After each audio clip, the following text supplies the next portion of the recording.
Hello, founders. Welcome to Startups.com. We are live. I'm just going to fix a little Jerry curl in my hair here. Make sure you're seeing my best side. Ryan doesn't have that problem. It's very Let me do convenient. the same thing. Hang on, hold on. There, perfection. We have got an amazing show for all of you today. Today, we are going to be talking about go-to-market strategies, hacking traction. We're going to give you all the goods because that's so important. We're doing the startup, no matter how you're doing your marketing, sales, all that stuff. You are in for a treat. As always, you know who I am. My name is Ed Kang. I'm the Chief Strategy Officer here at Startups.com, working with the founders every single day. I want to introduce my friend and colleague here, Chief Marketing Officer Ryan. Ryan, introduce yourself, give everybody a little bit of a thumbnail of who you are and how qualified you are to do this. Sure, thumbnail. I've made all the mistakes, so I think that qualifies me to at least tell you what those look like, It right? Like does. I've It wasted does. millions of dollars on marketing, getting it wrong, and then sometimes getting it right. So both tend to be valuable. Look, man, seven-time founder, 4 exits at this point. You know, we've been at the Startups.com helm for 12, almost 13 years now. That seems impossible, except I keep checking my oldest daughter's age because she's the my watermark, and she's going to be 13 next week. So that Wow. means that's how long we've been at this. So yeah, so a lot of startups behind me, both my own, and then as we're fond of reminding people, we also get to be flies on the walls of thousands of startups every year. And I think that perspective and what's working for us, what's working across the board, across the entire startup ecosystem is the value that we bring. And so the last 12 years spent accumulating that knowledge and updating it on a constant basis is really what helps us out here. And that's what's super cool. You actually stole my thunder and you said my piece. What we do, we help thousands of founders all the time. And it doesn't matter, like from all walks of life, we're helping founders launch, get funded, figure out all the issues. And it's a great time for me to point out we have an amazing podcast. It's called Startup Therapy. This I've show heard is of brought to this. you, yes, by us, Startup Therapy. And this is Ryan and Will. Will is our CEO, founder, and they sit around and they give you the no BS look when it comes to startups. I shout this out all the time because startup therapy is the reason I am here. And if you just look at the topics they're talking about, let's get back to our why. And then we've got in the past how we secretly lose control of our startups. Should kids follow our startups? Evolution of entry level workers. There's another good one. Was mortgaging my life worth it? Those are the topics we really do need to talk about. And I appreciate, Ryan, that you and Will create that environment for us to have those discussions. What's your shout out? Why should people listen to Startup Therapy? Well, I think I got a comment this morning. I had somebody reach out and thank me for doing the podcast, and they said it's lovely that somebody is normalizing, and I think it's a big part of what we do. I think that we're commiseration and empathy for founders who've been through it. I think we're a little bit of a cautionary tale for founders who are about to go through it. And so I think whether you've already got the scars and just want to feel better about it, or you're about to get them and you need to know before it happens, I think that's what we're there for. Like you said, it's the no BS look. It's unfiltered. It's just very real conversation about what it's like to be a founder then and now. Because Will and I have been doing this for 20 plus years, so we've got the history and the lack of hair to prove it. My word. And that's what I love. It's normalizing the life and also normalizing talking about the life. And the Yeah. more that we can talk, the better this is going to work out for every single one of us. Here's how we're going to set up this show, how we've set it up, where we want to make sure that we answer all your questions. This is the go-to-market strategy review. We're going to be talking about traction hacking, all that stuff in terms of sales and getting you out there, making that money, getting those users, customers out there. If at any point in time, if you're out there, you have a question, use the Q&A box or chat to ask, and you can abscond this program with your questions. We will take time. We're going to prioritize, make sure we've got Jen lurking in the background there, just making sure that we catch everything, checking the socials for all the responses to the questions that might come along. So do not be afraid to ask those questions. But in the meantime, I'm setting this up. Ryan, I'm going to bring to you some of the cases or the founders, the startups, the situations that we are working with, advising, and we're just going to go back and forth. And we got some people in the audience that are going to participate as well. And feel free, everybody, make sure you get that chat window ready. But we're going to work on it, and we're going to advise all the startups right now so that you really get an idea of what it's like to work with us. And hopefully you're going to take away some stuff here as well. Ryan, let me start this off. On a day-to-day basis, how are you helping founders? Because you run the workshops, getting customers. Like, what does that look like for you here at Startups.com? Yeah, it's when we're talking about the client interactions, right? So when I'm working with founders directly, 80% of it's going to be around customer acquisition, go to market, idea validation, customer discovery, customer interviewing, all that stuff, right? So basically anything related to getting customers, getting sales is what I'm spending 80% of my time on. The other 20% is all the startup therapy stuff, right? Which is just being a relatable founder that somebody can talk to, let them unload emotionally, mentally, just get stuff off their chest. But the vast majority of it's going to be pointed towards how do we get customers? How do we make money? How do we make these things work? Well, first up, we have our main man, Doug. Let me set this up for you. He sent us his new website, and it's like a landing page. And full disclosure, I am a big fan of Doug's. I've been using his product religiously for months now. It is literally 10x my productivity when it comes to video editing. I'm just going to show this to you, Ryan, and let's talk and have a conversation, not just about Doug, but what he's doing with Typo, but also in general, what founders can take away in terms of their websites. I think this is super good. So I'm just going to show you. Yeah, brace yourself, Doug. Brace yourself. Ready. Doug, feel free to jump in there. I'm going to refresh the page here. And right away, above the fold, we see Talk Superhuman Without Burnout. We've got automatic remove silence, speed up scenes, and rapidly commentary and video and podcast. And then we got this video. And I managed to take a look at this video. You can pretty much get the gist of it as you're watching. What's the first thing you're looking at? What's your first reaction? Look, I think it does a couple things well. I think it wants to have immediate clarity of purpose, right? It's very visually minimalistic, right? So there's very little distraction. This is a homepage, not a landing page. I think we need to be careful there about making that distinction, because there's a few things here that I would not do on a landing page. For example, all the escapes across the top, like pricing, features, reviews, affiliates, account, all that stuff. I would not have that if this is a landing page, because I want to keep people just brutally focused on the funnel if it's a landing page. It's the homepage and it's serving as a landing page. So let me talk about that. Let me pause it for a moment. Okay, so let's dive in. So explain, Ryan, what is the difference between a homepage and a landing page? Let's define that. Well, homepage has to do a whole lot of different things, right? Homepage needs to be a jumping off point for navigating and understanding a lot about what you do, how you do it, your pricing, who you are, about the whole team, all that stuff. And often access to the actual product, right? So it's the pathway into a whole lot of different types of user interactions. A landing page should have a very singular purpose, right? Typically, one of the differences between a landing page and a homepage is going to be homepage traffic also comes from all over the place, right? With a landing page, we typically know how that traffic is being derived. So we also know, we have some context around what did they know before they got here, right? If they clicked on an ad, if they clicked on a social, if they were sent the link from a referral partner, something along those lines, we have some context for what they knew prior to arrival. With homepage, it's a different story, because we're going to get traffic from SEO, from social, from lots of different places. And so we don't have as much control over the understanding of the context around why that user's there. So we have to provide a lot more with a homepage.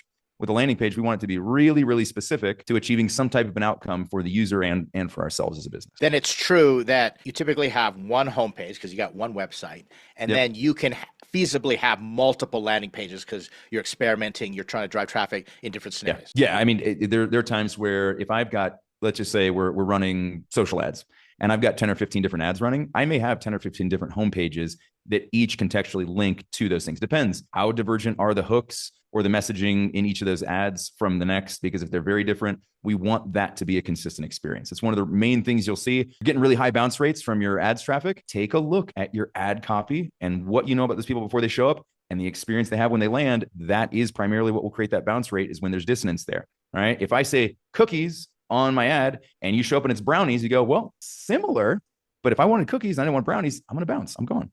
Very astute. Very important. So founders, if you have questions about that, make sure you ask us. Let's go to the homepage and take a look. So what are your initial comments? So initial comments, again, like I think it wants to have this immediate clarity of purpose. I think there are a few things we can do here. Now, without knowing what the context of the user is when they arrive, but this is a homepage, talk superhuman without burnout. If you know what the tool does, that makes sense. If you don't know what the tool does, I'd argue I have no idea exactly what that means, right? It doesn't mean anything to me. Now, I do know Doug's product, and I know Doug. And so it made sense to me. But if we're a user coming in blind, what does talk superhuman without burnout mean? Right? This is important because this is a money shot right here. This is where we either catch people's attention and keep them moving down page, or we lose them. Right? So this is something that I would spend some time looking at and trying to understand, is this what I need to be saying right now to my users? Is this what they need to hear to want to continue the journey? Again, if we know that there's some context coming in, if, for example, the ads that point to this page, and I'd be willing to bet that they're not, if the ads that point to this page say, want to talk superhuman without burning out, then this is a perfect headline. If it doesn't say that, and that's not why people are showing up here, then this probably needs a little bit of attention. how feasible would it be to make that subhead, automatically remove silence, speed up scenes, etc., the main headline? The subhead does a much better job for me. The challenge that I have with the subhead, and look, we're being ultra picky. If we went back to the Startups.com homepage, I could do exactly the same thing. We could beat it up. So I'm going to be harsh here because it's what's going to be helpful for everybody to understand. This digs immediately into the what it does. Yeah. One of the things we haven't addressed yet is who and why. Like, what is the problem that the user is facing right now, and where is that reflected? And I think that is what's supposed to be happening in the headline here. It's not quite getting there for me, but I think if we did a better job with the headline of describing, give me in my current state, right? Are you tired of spending way too much time editing videos? Are you getting burnt out when you should just be enjoying this process? Way too long. I'm not trying to wordsmith anything, but if that was the intent of that statement at the top, then the subhead is fine. The challenge with just moving that subhead up is that it leaves all of that why and who out, right? We have to immediately reflect our user. If they don't see themselves in the copy, if they don't see themselves in the problem, if they don't see themselves wanting the transition that we promise, then we're going to lose them. They're not going to stick around to find out. We turned this into a homework assignment that they don't want to complete at that point. Here's the best part about this right now is that you can easily swap out and retype in a headline. But I like what you said, because immediately when you said, are you tired of this, this, and that? Immediately I sensed my own pain, and there's like empathy right away that gets thrown into it. So that's what you're saying, is really connect with the user. Have to, right? And again, this is where it helps a lot. If we know where the traffic's coming from, if we know the context that we served up to them, right? So if the ad said, are you getting burnt out doing your video editing, right? Then the headline works a little bit better, right? Because we've introduced the concept of burnout. So at least they're like, okay, there's a bit of a connection there. I'm not sure what the talk superhuman part implies. I know because I know what Doug's tool does, but for a user coming off the blocks, they're not necessarily going to know that. Okay, then tell me about video, because I've seen this done in multiple things. This video automatically plays. Yep. I've seen other things where it's more of an explainer video with little cartoon characters and a little case study, and Jill has this problem, etc. Doug has a lot more flash. I keep seeing this break the fourth wall. Obviously, Doug is, just an enigmatic personality. He's representing the brand as best as he can. What are your thoughts on having this splash video? I think a splash video can be a great thing. I think it can. In this case, couple challenges. I was unable to get the audio to play, and I tried it on both. I thought maybe it was just a codec issue, but I tried it on my phone as well. The audio doesn't play, and there's no subtitling. So we have no idea what Doug is saying. Yeah, so make sure that it's clear. That's just something that has to get fixed, right? Yep. That's a technical snafu. We're introducing a lot of different messaging here. We've got talk superhuman without burnout, break the fourth wall. I don't understand how those two things are connected. Maybe somebody who's deep in video editing understands exactly what it means. I understand the concept of the fourth wall, but I don't know how talk superhuman without burnout ties to breaking the fourth wall. I will have to assume that it has something to do with automatically removing silence, speeding up scenes, rapidly cutting commentary in videos and podcasts, because that's what it tells me it does right below that. Doug put in a comment here that he's trying to be different. There is no audio. The issue is that I see a little audio click for sound. Just click for sound, yeah. And there's talking, so I just automatically assume there's going to be audio. So if you wanted to do something that was more of like, just something nice and graphical, well, then make it that and don't infer that there's going to be audio. Yeah. Or throw subtitles in the talking part, or take the talking part out, because not knowing what he's saying there is it's tough, right? Because we don't understand what is the story we're trying to tell here. Now, let's back up for a second and talk to everybody else. So let's say a founder is out there saying, I want to do video. So we got the headline, talk to the user, create that empathy, create the connection, the why, you, us, let's get together, problem. And then a founder out there wants to add the video. What should they be attempting to do as a general principle if they're going to use this technique? Sure. I think I vastly prefer this type of an approach on a landing page versus a homepage at that point in the page. If you want to do that on a homepage, I'd bring it a little bit further down so we can provide a little bit of context. We're asking people to give us their attention now at a really high level with video at the very top of the page. Now, if this is a landing page, and what we want to make sure of is, again, what's the objective of the landing page? There always has to be a clear objective, right? Are we trying to get them to sign up for a newsletter? Are we trying to get them to pay? Are we trying to get them to just dive in, download something? What is that? The video has to tell a story that compels people to do just that thing. Right? Provide them with the empathy, provide them with the understanding, provide them with enough information that they believe the next best step is whatever that next best step that we've defined for them in our funnel path. If we're doing a web page, let's bifurcate this, because you're saying some really important things I think founders need to learn. One, I could see a world where Doug tests multiple landing pages for different things, like YouTube 100%. editors, people using Zoom, corporate communication has a different video, and it says straight out, are you sick and tired of watching Zoom replays or uploading Zoom replays that nobody wants to listen to, et cetera? And Yep. we could target that. And so it's a very clear hypothesis you got. We're going to test it and see if it converts. Yep. Great. I heard you loud and clear. So then what should go on the homepage? What are best practices for a homepage? Sure. Look, it's going to depend a little bit on who the ICP is. All right. It's going to depend on how broad that is. Can we speak specifically to a population? So for example, if we were to find out, and when we don't know this, we were to find out that this is really just going to be for relatively junior level video editors who work in large shops doing video editing.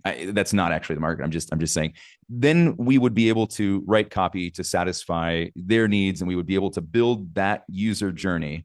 Right, something along the lines of like, are you struggling to keep up with the ever shrinking timelines provided by your boss? Right. If we know they have a boss, we can reference that. We can reference the pain that they feel. If we don't know, then we have to go a little more broad. And this is where we also have to be really realistic about what we expect from a homepage.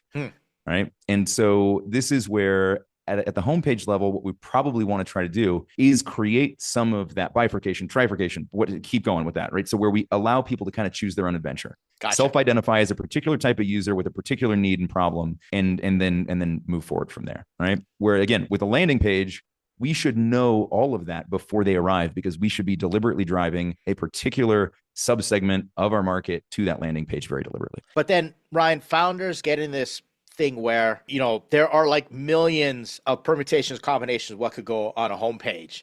Yep. How does a founder decide? Like, go and look at competitors? Is there a place, a magical template land where I can just pick, this is the perfect template for me? Like, how does a founder even start that journey to make those decisions? It's really, so this goes all the way back. We're going to near step zero at this point with customer interviews. We got to go talk to users and find out, what does their user journey look like? Where are they now? Why are they frustrated? What is the problem that they're suffering from?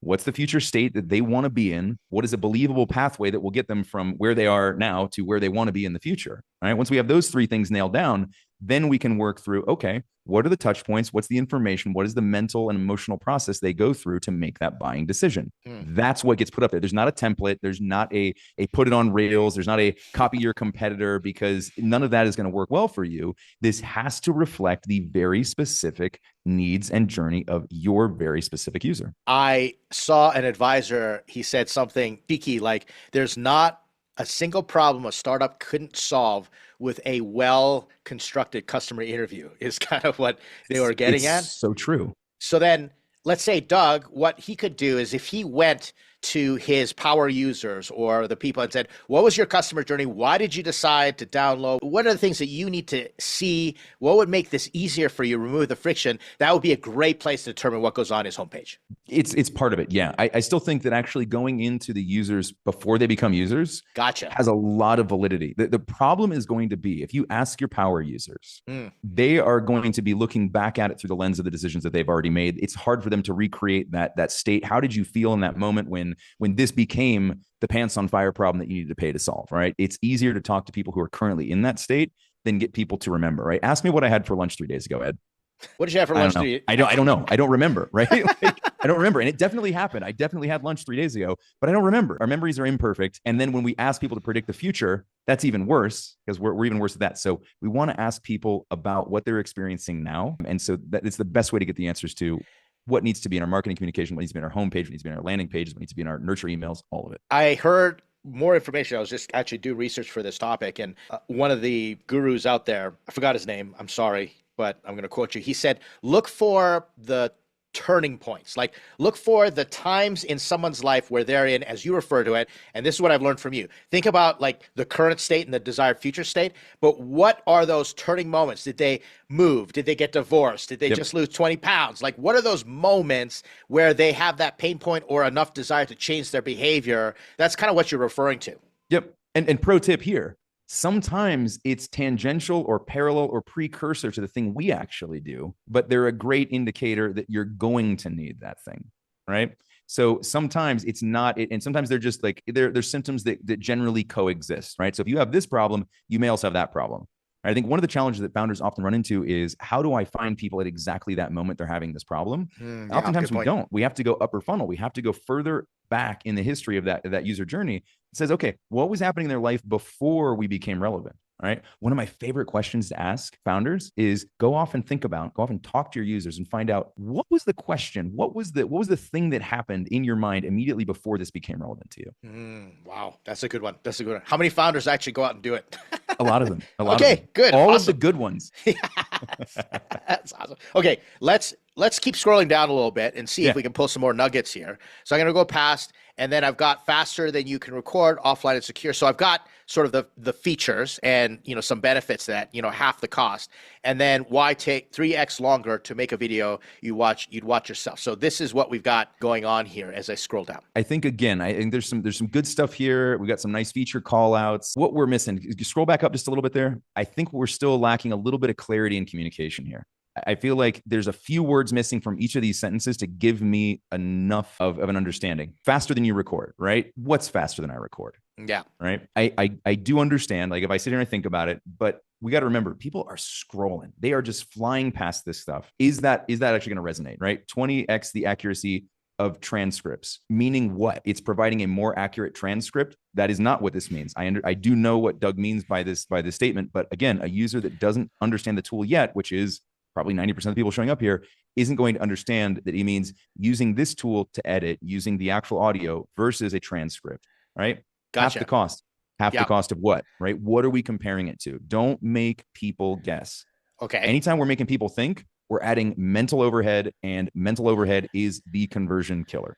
Okay. Now I'm going to let you turn your camera back on while I talk just for a moment here. I think one of the things that we can take away from this is if we do what Ryan said to do, and we're actually going in and we are working with the people and what are the decisions, and you find out what were they even thinking about before they came and made the decision. Yep. You could put that right there. Like you could prioritize and say, these are the hot buttons I want to push. I now have data, and that's going to inform the content on this page. Yep. 100%. And I think that now I'm just going off the cuff here. Like for me, this right here, automate 85% of the grunt work with a description. This is actually what you were looking for, a little more description. It's just further down. It's a bit buried, right? And my concern is going to be if we look at the some analytics on this page, are people even getting this far down, right? Mm-hmm. How much of our traffic is just hitting that headline, that video, not understanding, trying to click to hear it, and nothing's happening, and then just bouncing back out? To me, correct me if I'm wrong, but you've heard of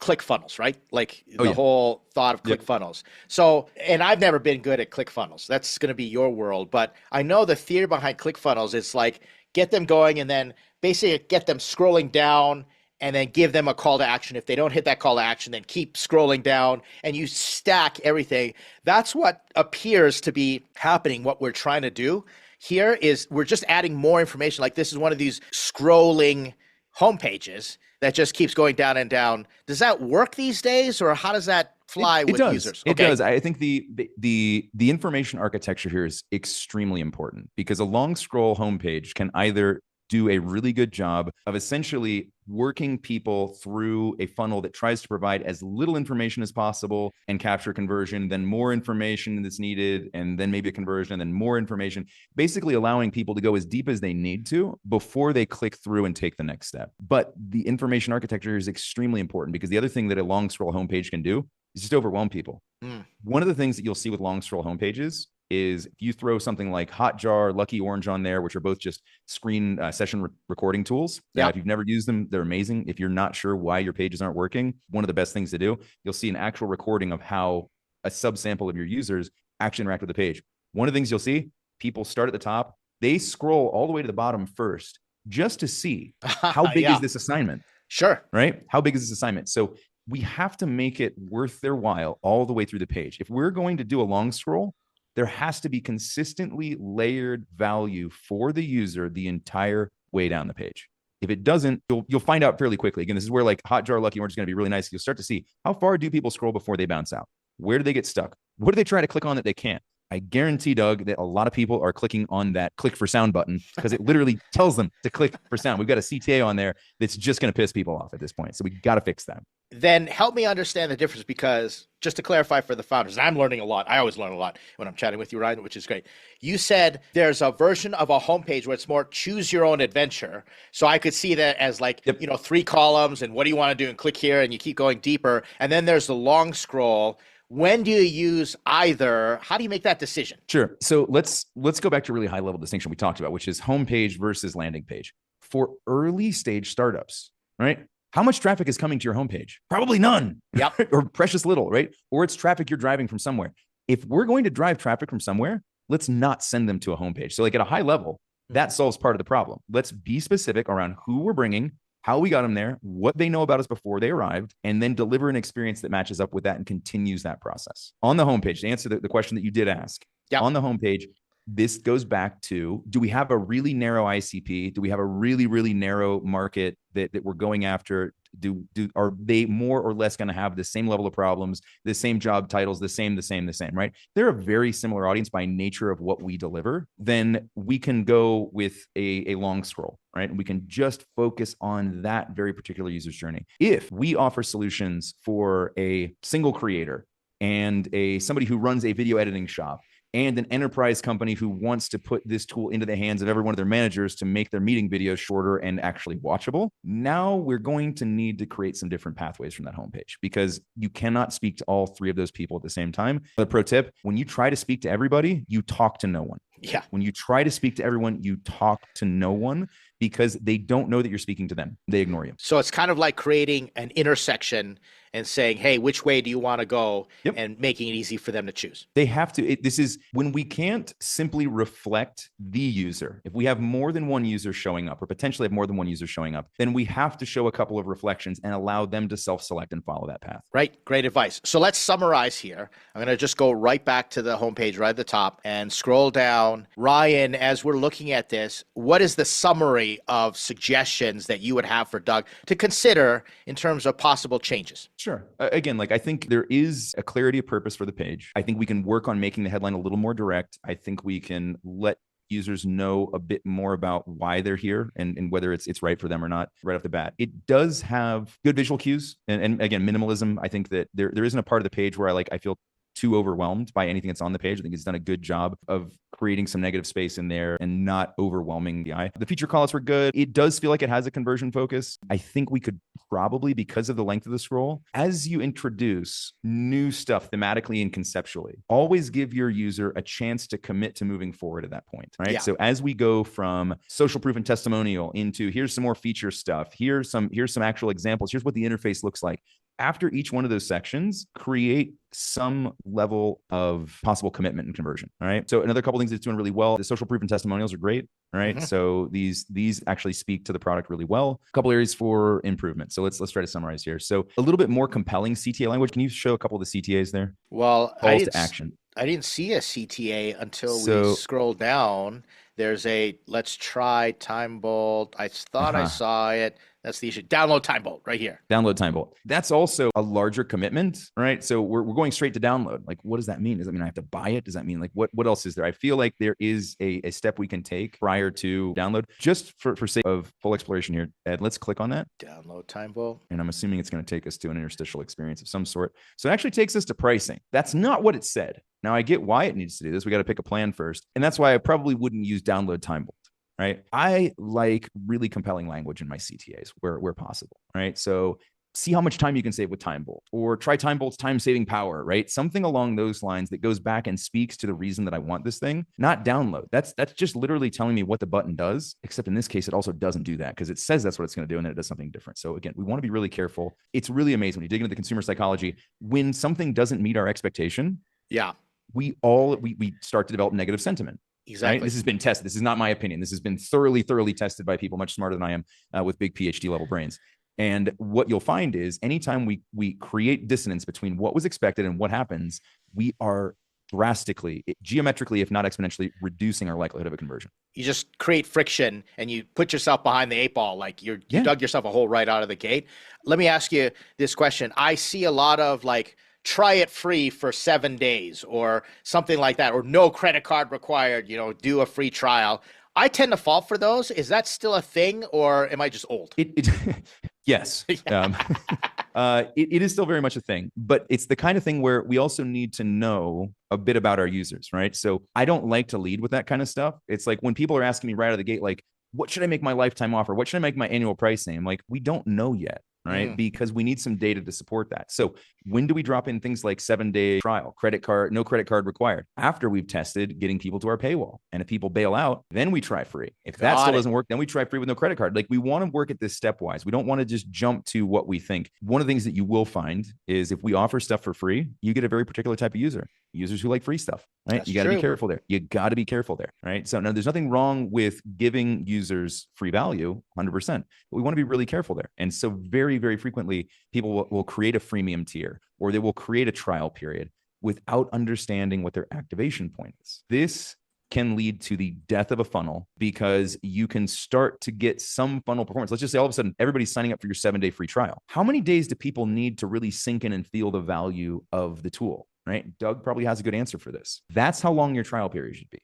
Right? If we know that it takes this long for people to see and feel real value, that's how long the trial period should be. That should also be the period for refunding. If it turns out that it's 3 months, then one of a couple of things need to happen. We need to accelerate people getting and feeling the value, or we need to extend our trial period out to 3 months. We don't want to arbitrarily create points where all of a sudden we pull the rug out of underneath our user before they're in a position where we know they're willing to say yes. You're absolutely right, because now that you mention it, there are certain products, like if it's novel and I need to try for free, then that works for me. And other times, that's not the trigger that gets me there. So you're right. Yeah. I'd argue it triggers a very specific kind of user too. Yeah. You want to be careful there. And let me just add for the founders listening out there, this happens a lot. There's something right now occurring called AI tourism. And it's a really fascinating thing that occurs, because it's like, upload your picture and get like 3 pictures of you being Conan the Barbarian or something like that.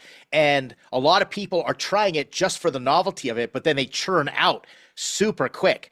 And it's a fascinating metric that AI companies now have to measure, because people are just trying it for the novelty of it, but the stickiness, the follow through, that's been lacking in a lot of AI companies right now. So stick on this point for a second. This is not a new thing. This is happening with AI, but this is not a new thing. This is exactly what happens when you don't validate your value, right? It's one of those things where it's really funny, but a lot of the founders I talk to will end up running an MVP process, validating a whole bunch of stuff. They forget to validate when and where the user actually achieves value from the product or service, which means you've built a good marketing trap, or if you're getting people to sign up, cool, but you do not build a business on that. So we have to be really, really careful there to make sure that we're actually adding real value, so that we're not just encouraging any type of tourism within our product, AI or otherwise. Those are some really great nuggets. We could probably talk about this like to the end of the day. That's a whole different topic. Exactly. Yep. Well, let me jump on to the next thing. Thanks, Doug. And by the way, any founder that submits anything to us and says, I'm going to run the gauntlet and, sit in front of the interwebs and the court of public opinion and have us work on it, we are going to emotionally invest and intellectually invest our time. We want to give you value. So kudos. Thank you, Doug. He's one of the most courageous founders that I know. He's always putting himself out there. Yeah, getting feedback, which is great. So thanks, Doug. And again, check out TimeBolt, everyone. It's an amazing product. I use it every single day. I can't say that enough. Let me show you a picture. And you're probably going to laugh at this one. This was created by Midjourney. There's going to be a photo of me. Yeah.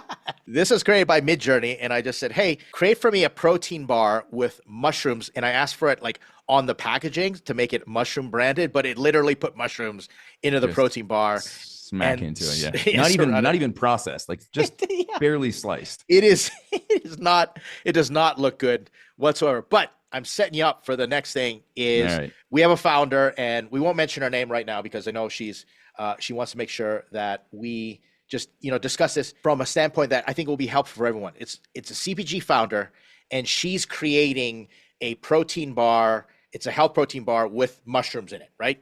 Super cool stuff. I actually, full disclosure, invested in a superfood coffee company, and they put mushrooms in a coffee, and I loved it. So I know this is the future. I know other founders putting different, lion's mane and, ashwagandha is, I think, this type of mushroom.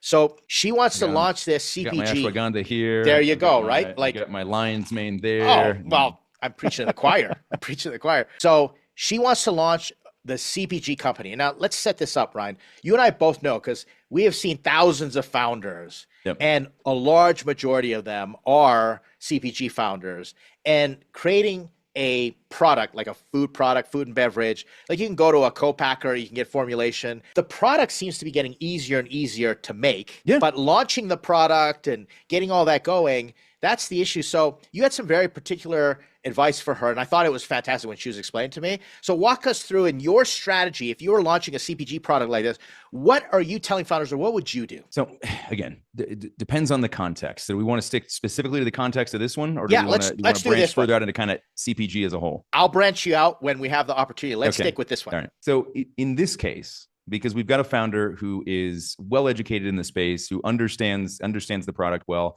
but doesn't have any experience with this particular type of product, right? This was not their career background. They don't have a fundamental understanding of running the business. A lot of little things, right? Which none of us do when we start a new business, right? So it's all there to be learned. There are a few things that I looked at and said, based on what you actually want to achieve. So this is when we walked it back a little bit, and I talked to her and I said, okay, so what is it you actually want to do?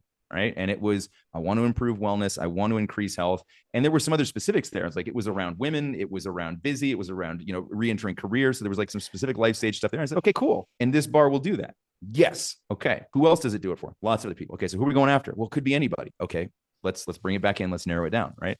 So what we talked about doing, and this wouldn't always be the advice. In this case, it was the advice, the perspective really, which is that we could start with a service-based offering to start to do revenue generation immediately by achieving the same goal. So what I said was like, look, do you care what the pathway to getting there is? Right? Because oftentimes this is what we have to decide as founders. Use my case. When Will and I were trying to figure out what Startups.com was going to be, we didn't say it's going to be a funding platform and that's going to be it. We said, we want to help founders get unstuck. That was literally what we wrote on the whiteboard back in like 2011. Wherever founders get stuck, we want to get them unstuck. In some cases that was funding, in some cases that was planning, in some cases that was hiring. And so we said like this, we know what the North Star is. We know where we want to go. The modality doesn't necessarily matter. The methodology doesn't necessarily matter, right? We know what we want to accomplish. And so as long as what we're doing fits that North Star, we're good. And so we talked through. I said, so what's your flexibility level around how do we help people here? What could we be doing? And it turned out that she had qualifications and had already done some service-based offerings in the space. I said, okay, well, what if we go back there and we use that as a combined way to flywheel this thing, start to gather in exactly the same kind of users that may want the bar at some point once the bar exists? Because there were some other hurdles there, right? So, sure. So for full context, there were some other hurdles. Yeah. It was, I got to go raise money for a product that doesn't exist. Yep. Super difficult, right? Super difficult to raise for CPG before there's product there, right? Once you can show an investor, here's how you put in $1 and get back $1.25. Yeah, they're on board. Once it's a capacity investment. When it's still a demand investment, super tough, right? Not impossible, super tough. There was a big cash need, and there was still some product dev and some other things that needed to be sorted out. And then there was all the marketing language and the ICP and all this stuff where there were still a lot of big question marks. And so we said, okay, well, what if we just jump in with this audience and spend a lot of time with them and make money at the same time? And so that was where the idea, the path for a service-based offering to kick this off started.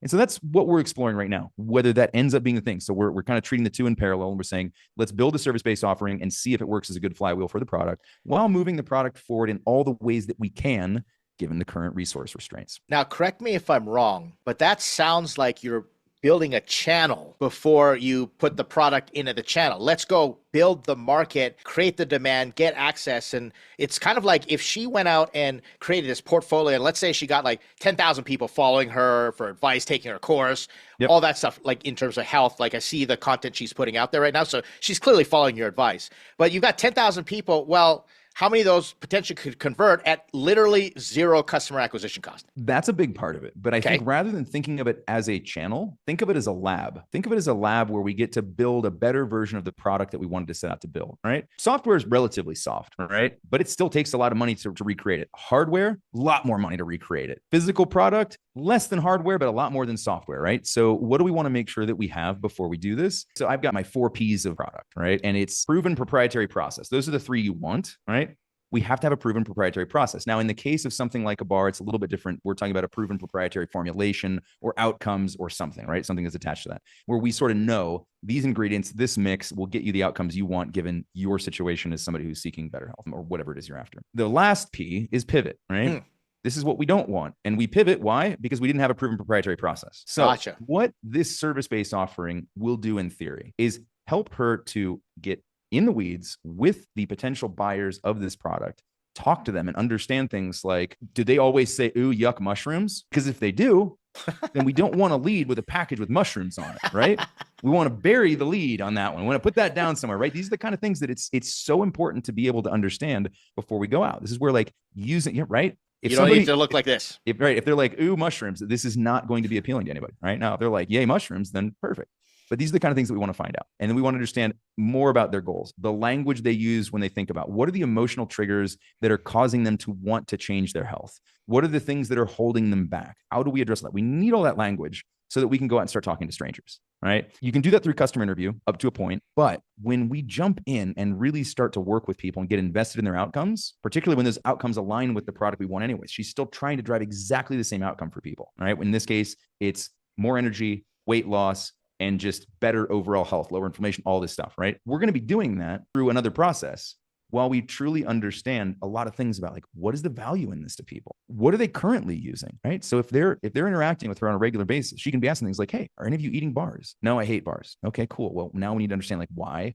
What about them? Was it because you don't like the flavor? Is it because of the consistency? What is it? You start to learn so much. So that's why I said it is a channel. You are not wrong. 100% it's a channel. But to me, the bigger value in the service proxy for a product is that it acts as a laboratory for all of these learnings.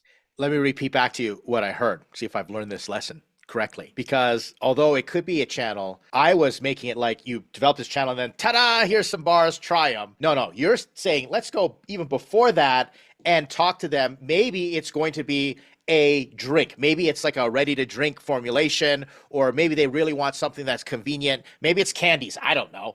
But get back to the front lines and listen to them and treat it like a lab to even help you determine whether you're going to go in the direction of the bars or not. That's what you're advocating for. Yes. Or at least, even if you've already decided that like you're hell bent on making a bar, right? Okay. Let's just pretend that if for some reason she woke up one morning and saw a bar in the clouds and was like, I have to build a bar. There's no avoiding this.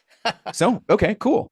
But if we're going to build a bar, what kind of bar do we want to build? We want to build the best damn bar we can, and one that the audience that we want to serve wants to eat. So the easiest way to do that is to start working with that audience directly. Gotcha. Okay. $1 million question. Let's jump off of this one for a moment. I think we got lots of great nuggets. So then how much does what you explain to us apply to other CPG companies? Is it easy to transfer, situationally dependent? What would you say another CPG founder is looking at this and said, I'm not going to do bars. I'm not in the same space. How much of what you said can they take away? It depends. So really what defines this is the outcome that's trying to be achieved. If you're a CPG and you're like, what do you sell? I sell a really great command strip competitor. Command strips, those things like they stick on the wall, right? So like it's a really heavy adhesive made by 3M. It's front-ended by somebody else. They sell these like hooks and things you can stick on your wall. Gotcha. Is there a service proxy for that? Probably not. Right? Yeah. Ryan shows up at your house and holds out his finger, and whatever you wanted to hang on the wall with the command, like I'll just hold on to it for you, right? So we have to think about what's the outcome we're trying to achieve for a user, and is there a way to directly interact with them at that level? Yeah. Right? So we can't always do this. Arguably, we can always build audience. We may not be able to build a client community. But you say this all the time. Let's expand it. We say this all the time here. If you can MVP your product as a service, a consulting service, do it manually first, do it. We have a young founder. He's got a physiotherapy kind of injury, all this stuff. He needs all this motion capture technology. But I challenged him and he said, yeah, I think I can do it manually if they just send me a video on their phone. I was like, do it, charge money, and then you can learn. That's what we're preaching here. If you can do it, he's heard that twice then. All right. So I know exactly who you're talking about. And it's the same kind of thing, which is like, how do we, because again, what are we trying to do? We're trying to create an outcome for our users. So if we can do that in a much less complicated way, much sooner, and sometimes it's like, well, we don't achieve the full value of the thing, or it's not efficient enough to make me money. One of the things you'll hear me say all the time is at the beginning stage, at the early stage of a startup company, I don't care about efficiency. I don't. I care about efficacy. We have to be effective. So if efficiency is we go and build a really cool AI model that will allow, ingestion of video that will then, process all this stuff and come up with insights, right? That'll be very efficient. Part of that that's not very efficient is needing about $1 million to build that software, right? So what can we do that's effective? Well, I can just look at each video and provide that feedback to people. I can tell them, I'm looking at your biomechanics. Here's what I see. Here's what you need to do, right? Does that scale? No. Do we care? Also, no, right? First, let's start providing the value to people. Back to my point earlier, validate your value. Make sure that if people jump through the hoops and the flaming rings and all that stuff, that they actually get what they want on the other side. And you are going to save yourself so much heartache, so much money. It's like the whole concept of this is how I relate it to founders. When all the car manufacturers were competing in the US, you'd have to build all these cars in an assembly line, and then they would check it after they've built like 1,000 cars. And if something was wrong, they'd have to change the whole thing. Whereas in Japan, they built one car at a time and they got feedback on it. And sure, it's not as efficient as the whole assembly line, but you'd rather figure it out now, and that's what we're advocating for. Save yourself the pain, the trouble, the gnashing of teeth. It's so painful to watch founders stuck in that. But Ed, it would be so much more efficient to fix all 1,000 of those problems at the same time, right? Like the justification for that stuff. It's so important that we take away the learnings as quickly as we can. And again, that's where we're being efficient in our learnings by being effective in our activities. And you said to me the other day, you said, Ed, founders end up scaling all the wrong thing. So with this methodology, you can find out what to scale, put your energy and effort in that, and then you're off to the races. Yeah. So very frequently when we're just building product in a vacuum, which happens a lot, we're guessing, right? We're simply guessing instead of allowing the user and the actual usage and the value derived to tell us what parts of this do we need to scale or what do we need to do, right? Like nothing worse than watching a founder figure out how to scale sending their messaging, for example, before they've figured out if it's good messaging. Like, I can send 100,000 of these a day now. Awesome. Does anybody like them? I don't know. Well, then let's not do that. Please, let's not do that. I love it. Ryan, this has been fantastic. I know the founders are going to be super happy. Appreciate your time.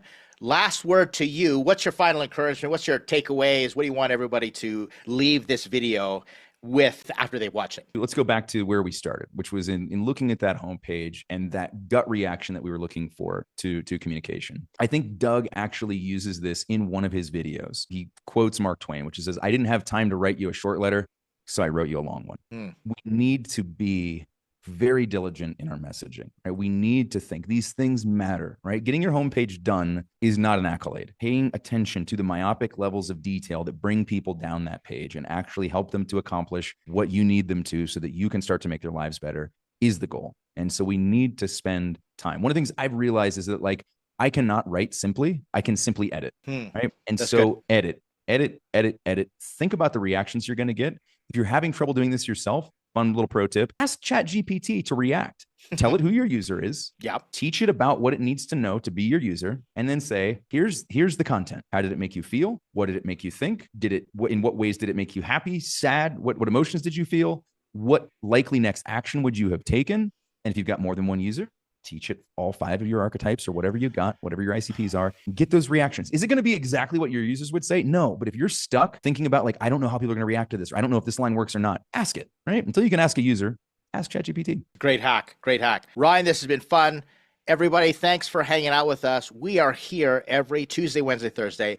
Wednesdays, I'm going to twist Ryan's rubber arm to keep coming back. We're going to keep bringing up founder case studies, founders that we're working on here at Startups.com. If you are watching this and you're part of the Startups.com community, thank you so much for your support. We appreciate you. You make our lives so much better. This is why we're here. If you're not part of Startups.com, hey, check us out. A lot of free resources to check out there.